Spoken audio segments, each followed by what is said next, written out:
कहीं मुझे छोड़ के, मुझे छोड़ के हट हट कर हट हट हट,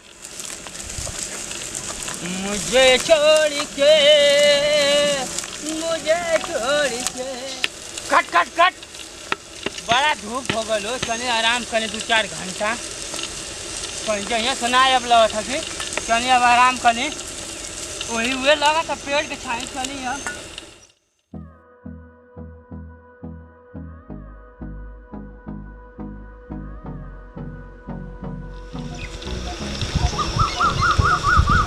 लगा था आराम करे के पड़ी। अब लगा था बहुत आराम की भेड़ रही है सो अब दिक्कत परेशानी ना लगा था 2-4 घंटा सोच ले।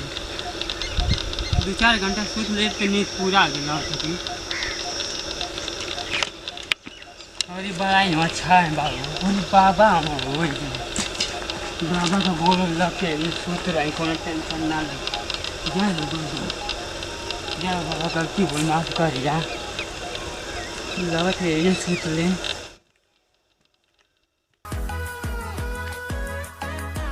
अब आराम से रहियो सोचूंगा। अब आराम से सोच ले।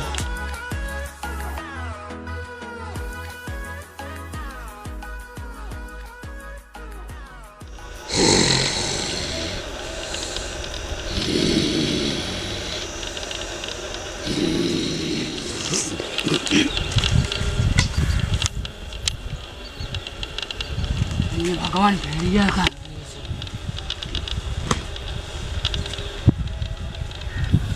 का आंख से भगवान भोलेनाथ। हाँ ये दादा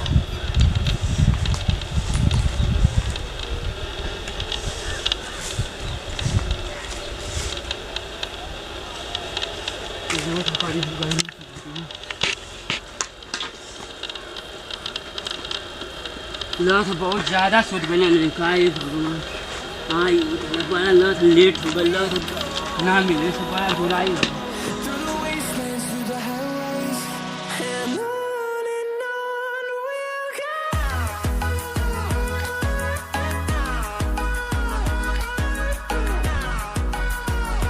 आयो भगवान कहाँ गई से बेड़िया, कहाँ गई से माँ, कहाँ गई सोए भगवान। लगा था कि आज हमारा घर वाला बोले लगी।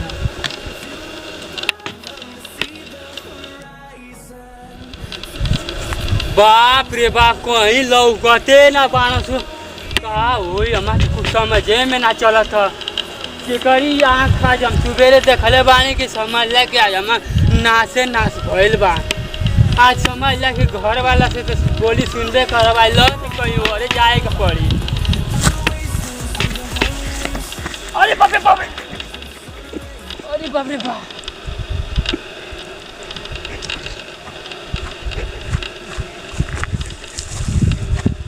लगत है कि यार का पूरा पानी बा।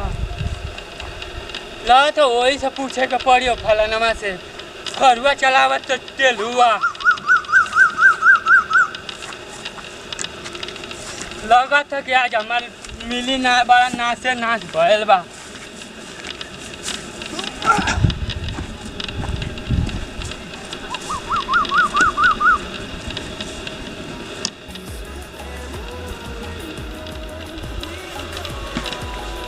लगत है कि भेड़िया हमारे अरे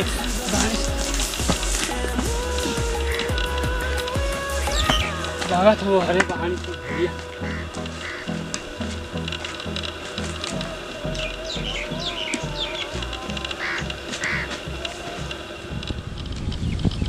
ए भैया भेड़ देखला का हो एकदम सुनते ना हम।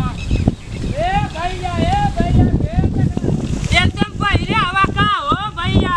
भेड़ देखला का बिया डाल के बिया जन्नी गई है सो बिया डाल के बिया ट्रैक्टर से जोतवाले है क्या हर गई है सो। अरे हुआ ले डाला हुआ ले। अच्छा ये हर गई है सो हुआ ले डाला बिया हुआ ले। मिल जाए तो मर्दे का जुबान हो तो के एगो बकरी दे ओकरी बदले में 5 जा हम वाले डाल बिया। ठीक है मिल जाए तो तोके एगो बच्चा दे।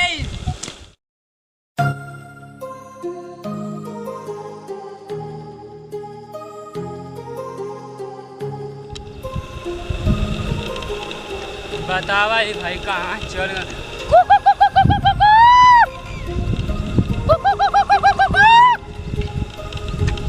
ए भाई ये तो मिल तो गई सो बतावा बिना हरे पत्ती कर लो।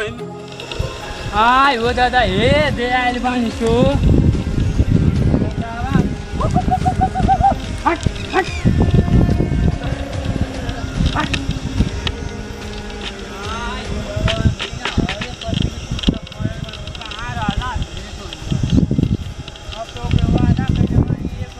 भगवान भेड़ तो मिल गई सो ओके तो जुबान दे रहने लत है एगो बच्चा दे रहे थे पड़ी।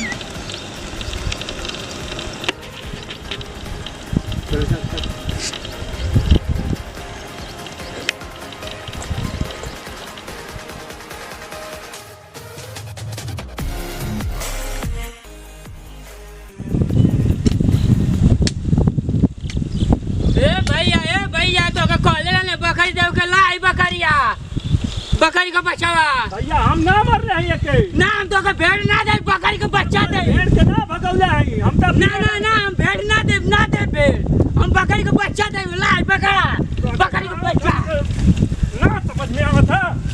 नहीं हम बकरी का बच्चा दे भेड़ ना दे बकरी का बच्चा दे भेड़ ना दे तो कहते हम ना भेड़ भगौले हैं नहीं तो बकरी का बच्चा दे भेड़ ना दे। हम कहते हम ना भगौले ना दे भेड़ कहते हैं कि हम ना पर भेड़ के भगौले।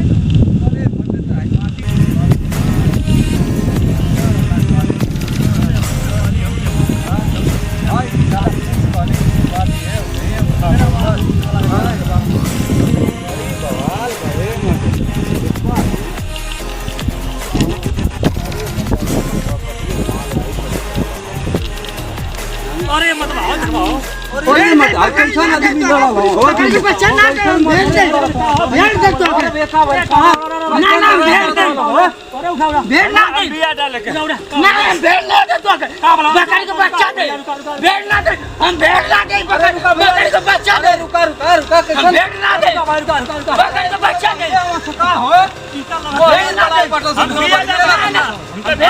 बकरी का बच्चा दे। हम भी कर लेना ध्यान कि हमें भेड़ मिल जाए तो हम भेड़ के बदले बकरी का बच्चा दे।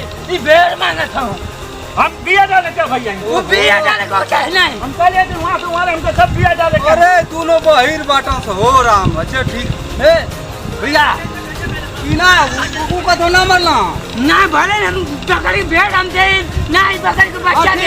ठीक है तोरी ना मरना हम नहीं मर लेना भैया हम तो बिया डाले क्या कब तो अभी तक ना मरना ना मरना ये तू खाना जा कौन खाना के अगर बिया डालो बिया भेड़ ना ली हां ना ली नहीं तू लेके जा बच्चा अपन लेके जा के बच्चा अपन ज्यादा एगो हमार तो बकरियों तो बचल